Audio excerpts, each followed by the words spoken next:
I saw a meteor crashing in the expectations and the hopes of a youth and the hopeful. A thick cloud of an irritating, stingy air engulfed the crater, and the protesters who were previously marching forward had now started to move back, their faces and eyes burning and itching like their ants crawling under their skin. Some people started pelting stones, while some started forcing their way through the barricades, and in the midst of this chaos, I saw a young man being detained by the police, his tears being unable to be distinguished from the raindrops on his face. The rain, which was initially a symbol of beauty and connection, had now become the face of apathy and hopelessness. In the face of the man being detained, I saw my own and I asked myself, what's the point of all this? In being away from your home and your art, in any of this bullshit? What do you even want? Do you want to feel good about yourself and have an opportunity to boast to your friends about how you're no less than a freedom fighter? Is this how you run away from your problems and feel good about your puny existence? I suddenly slipped and my board fell over my face, and I replied to myself, this isn't about social points, neither is this about avoiding my problems. I very much acknowledge that I will not be remembered in the midst of all this chaos. This world has much more important people and issues to address. To me, this is a way to practice empathy, a way to practice empathy in a world which is completely becoming devoid of it. Our politicians have drowned themselves in so much luxury and their egos that they have become completely ignorant of the masses' problems, and we, the masses, are no less. Instead of questioning them and supporting each other and accepting each other, we attack each other. We compete like idiots in a race of who can reach the top of the world and exploit everyone around them to have a tinge of materialistic luxury in their lives. In a world which is completely obsessed with objects, I want to value emotions. In a world which punishes one for being kind, I want to be the kindest. In a world full of egotistical hyenas with zero self-respect or concern about others, I want to be a human and feel. I stood up, took a look at my board, which said, you fucked with the wrong generation. I lifted it up, adjusted my shirt, and marched forward. The police had now resorted to physical violence. Thick wooden lathis were being used violently on anyone present there who was not a police officer, be it elders, men, children, or the women. There was no exception. As long as you were present there, it didn't matter. It didn't matter what your history was. It didn't matter how much of a good citizen you were in the past. It didn't matter why you were there. It didn't matter whether you were violent or not. It didn't matter whether you were injured or completely fit or any of your medical history. As long as you were there, you were problems for the police to take care of, objects to be tampered with, and in the eyes of some people, a threat to their society, their nation, and most of all, their religion. It didn't matter how much you resisted, the police saw you as a problem to be taken care of and kept hitting you or would keep trying to detain you. The more you resisted, the more you were hurt. One extreme example which I remember seeing was a shirtless man with multiple scars across his body, with blood dripping from his mouth and nose, almost like he had been thrashed by goons. Stay back! Hey, you girl, I told you to stay back! Shouted a police constable, running towards me with his lathi held with both his hands. I moved back a few steps to receive him, and then sped back forward again as soon as he looked away.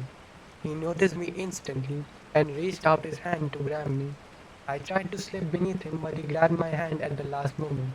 I looked at him, and he had my own face. I asked me. So throwing stones, blatantly shitting on a religion, and disrupting the parliament and the normal working of this country is how you practice empathy? What a stupid fucking idea! I put in all my effort to release my hand from him. I managed to succeed for a second, but then he grabbed my black jacket. I put in all my effort and ran away from him, leaving my jacket in his hands and leaving my previously dry red shirt exposed to rain. I shouted back at me, that's not what I support at all. I'm not the one making such a simple demand of justice for a huge people league like need about religion. It is other people, a loud minority which doesn't care either about Hindus or Muslims, but only about how much they can separate the people in a country desperately in need of unity or their own benefits. Such are the people against whom I am fighting, and such are the people for which our common populace needs to be more and more educated. That is to counter their bullshit, and paper leaks like NEET are preventing our youths from getting educated. Besides, I'm not committing violence, and most people I know or see aren't either. I'm trying to simply uphold my basic fundamental right of protesting against this government. That is why we are resisting, and that is why I escaped from the policemen. Due to the actions of some people, we don't need to villainize the entire movement. What we should do instead is support the right cause by preaching unity and hold these people accountable. And for that, we need more people to take part in our protests, supporting the right cause instead of slinging mud on us. I ran away from the policeman. My board fell from my hands in the wet concrete road. I ran forward not to break the barricades or to beat a politician to death, but to simply regain my own basic human rights in a world which is continuously denying me of it. I ran ahead and ahead, lifting my head upwards, trying to feel a real emotion for once in my life. But before I could try that, the hands of a police constable caught me and pushed me to the ground. I resisted as much as I could, but he was a much bigger man, so I was not able to overpower him. His hands slipped from me a bit due to the heavy downpour and the distraction from all the chaos going on, and I managed to stand up. As soon as I stood up, I felt like something being forced in my ass, harshly for a second. It felt like something had violated a basic trust, like something had stripped me of my privacy. I turned around to see it was a police lathi.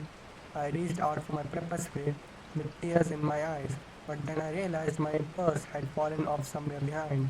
I was immediately slammed into the ground. Multiple policemen surrounded me and were detaining me to the ground. None of them had their badges on, and all their faces had masks. A hand touched my chest. It definitely felt unintentional, but I didn't like that. There was no escape. They were taking me into custody, I thought. So now what are they going to do? Are they going to declare all of us terrorists and punish us by law? Will I die in my life without ever having felt anything? What even is feeling? And just as I was feeling more hopeless than ever in my life, a voice came from the sky. A voice from God Himself. You do realize that apathy is something which can never be truly overcome. Apathy in itself is born out of the most basic aspect of our life, that is perspective. Everyone has their own perspective. Everyone is always limited from that perspective. A person can never truly understand the perspective of another person, no matter how much they try. Difference in perspective leads to difference in situations and living conditions. These differences is what leads to apathy. We use things like empathy and kindness to bridge this gap, but we can never truly fill it, since we can't even fathom the depth of the gap which we are filling. Eventually, people become apathetic to this gap and act selfish because it's just easier to do so. When all these little acts of selfishness pile up, it leads to an egotistical system, a system which is so up its own ass that it makes you ashamed for even the most basic act of living, unless you give it something back in return. And no matter what we do, this process will always exist. Hell, let's take a realistic look at your situation. You want the education minister to resign and for the government to compensate the victims.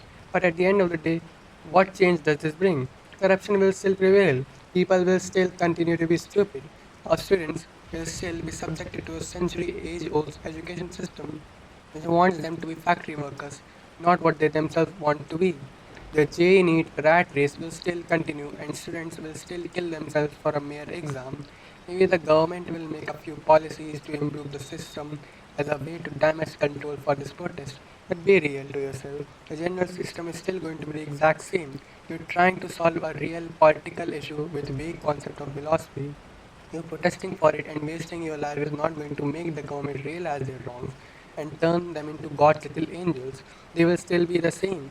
The question is, can we as humans ever overcome our selfish behavior? And reality seems to be pointing towards a big no.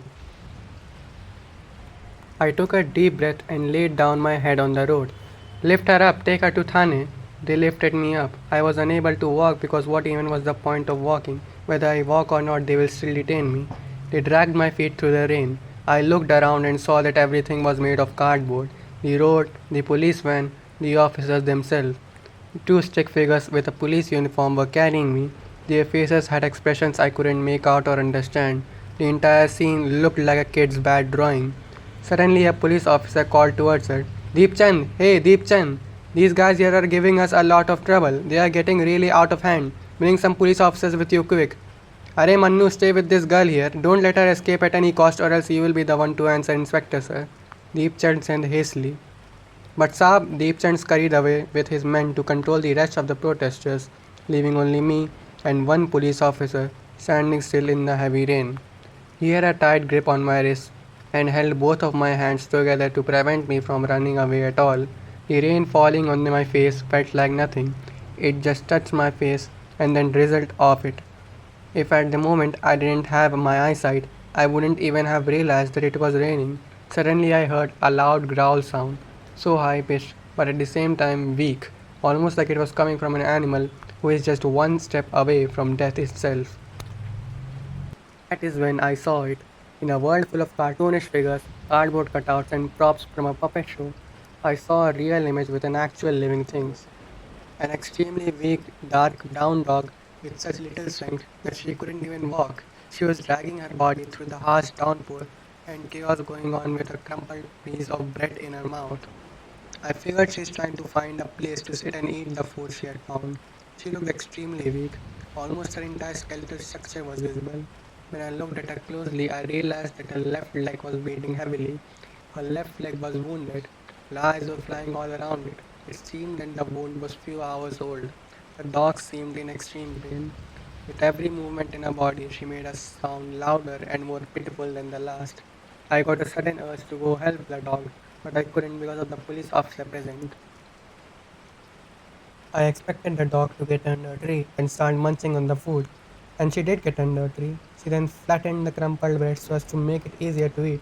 But then instead of gobbling it down, which she definitely should have logically by a condition, she just stood there. She just looked towards the bread. Two small pups emerged from the back of the tree and started to eat the bread. They looked extremely thin and malnourished and hastily jumped towards the food. The mother watched them eat the food, snuggling into them from time to time, her movement becoming slower and slower with every passing second. The mother kept doing this for quite a while. Despite the area being quite industrial, that particular patch of ground seems to have been weirdly filled with greenery. It looked magical, like nature was reclaiming the land which was taken from her and then exploited by her devilish little children. Eventually, her pugs finished the food and laid down on the ground. The mother laid down on them, hugging them and protecting them at the same time. The puppies were sleeping in the comfort of their mother, but the mother's breath seemed to have gotten extremely slow at this point, barely breathing once in a second. After a few minutes, she stopped breathing. A hand reached out to her and held her dead face upwards. I looked towards the person. It was a man completely naked, along with a woman also completely naked, with a hand over the man's shoulder. Their expressions were not of anger, sadism, or sadness. They seemed content. The man hugged the dog, and the woman hugged both of them. Then the man took the dog in his arms and took her away. As he kept moving, a weird greenery seemed to have come around the place. Trees which I didn't previously remember being there were present, and all of a sudden there were so many trees that the area had started to look like a forest. There were monkeys present in the branches, elephants in the ground, little birds which I didn't remember seeing in ages present there chirping. A snake was hissing, rolled up on a branch. Rabbits were hopping around. There was a big pond in the middle of the trees. Glittering flowers of various colors like yellow, pink, purple, blue, red, violet, green were floating in the pond. I saw many people of various ages, skin tone, and races dancing around the pond in the rain, all of them naked, all of them content, and all of them careless. Despite there being a heavy downpour, there were no clouds in the night sky. It was filled with various bright stars, so many more stars than there are in a normal night, and many different galaxies lighting up the night sky, almost like the universe had brightened itself. The rain had a strange purple color to it, like amethyst shards, and it was falling from the sky. The man and the woman laid the dog's body down and buried it under a cherry blossom tree. They then proceeded to join the others and had a deep hug while everyone around them was dancing. It was warm. I could get it from all the way over here. I don't know what their relationship was, whether it was friends, husband, wife, or brother, sister. It seemed passionate. They seemed to be connected to each other and had become a single entity. The entire cardboard reality started melting, and I started seeing real people. and real things. The world seemed to have become real again. Anu, what are you doing standing there? Hand that one to the lady constables and come join us in controlling these people. A police officer shouted and mumbled. Yes, sir. Actually, I just got distracted by the death of that bitch over there. She was crying out loud as fuck. Manu replied, grinning an apologetic smile. Arey, it's rainy season, yaar. These animals die all the time, yeah. Don't pay them any attention. Go now, quick. We started walking towards the police van filled with protesters. As we walked, the gentle drops of rain touched my dusky skin. I replied to God. From back when I was in high school, I remember a particular scene. It was the final day of my summer vacations. It was dusk, and we were seeing the sun rising up, right in front of our eyes. Wind was blowing really fast across my face. The darkness of the night sky was being overcome by the orange hues of the sunrise right in front of our eyes. We were standing in a room, looking outside the window. I had told my parents that I was having a sleepover at her house. We were completely naked. She liked being naked and then cuddled with me. She was holding my arm and was standing with her head on my left shoulder. She was talking about her concern about a relationship and whether this is socially or morally justifiable and whether her parents will ever even accept it. She took my face in her hands and turned it towards her face. Her face had a very desperate look. There was barely any distance between our lips, and our breasts were touching each other, which she really seemed to like. Do you love me? She asked. I didn't know what love felt like, but I wanted her to just keep holding me, so I said yes. And then she kissed me, or at least that's what it looked like. I have never felt sadder in my life than I did at that moment. I felt like a horrible human being about just how much passionately she was kissing me, giving me every bit of attention or love she had in herself, and I couldn't understand it. I didn't know what she was feeling so good about. My lips were touching hers, and my tongue was definitely touching her tongue as well. But there was nothing exciting within it. I wonder what happened with her after we broke up. That is how my entire life has been.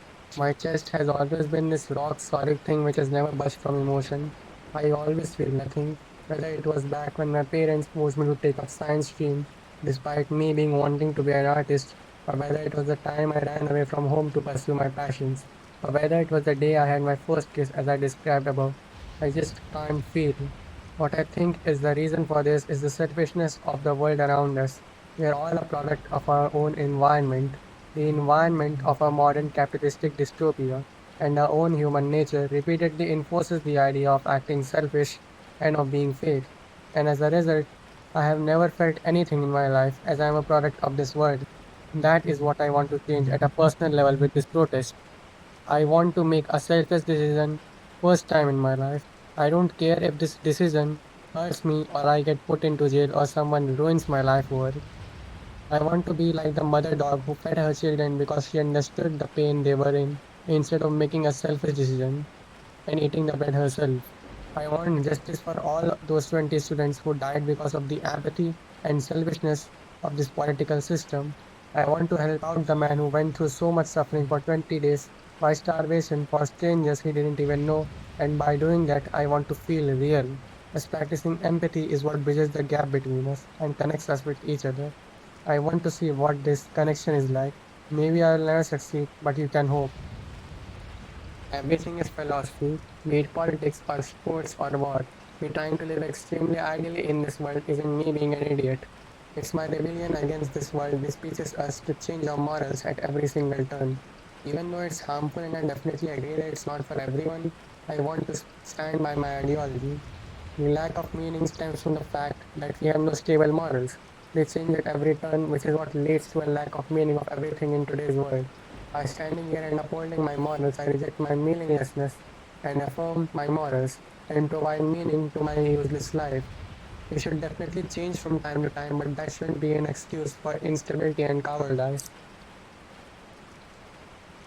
And finally, I completely disagree with this notion that the protest changes nothing in the grand scheme of things. Drop by drop is what creates an ocean. It is through continuous efforts of a large population of people that a change happens in our world. Look at how India got its freedom. If Mahatma Gandhi had given up on demanding freedom from the British, then we wouldn't have been here. It is that due to continuous efforts of people like him that we are here. Not much better than our past, but still independent and slightly better. More than anything, this protest is a statement that our youth will not take the bullshit of a stupid government anymore, and we can rebel if we want to. A statement that we are more than keyboard warriors and pessimistic cowards. It's a statement for all parties, be it for current ruling party or the ones organizing or leeching off of this protest. It is very easy to say all this bullshit, but is it really worth it? This much suffering over? God asked again. It is for me, I pray. I pray to the real God, if there is any, not the stupid one which I am talking to, and I pray to this earth and the divine realm. I pray for them to let me feel for once. If I have to pray like this forever, then I would definitely like to pray for an eternity.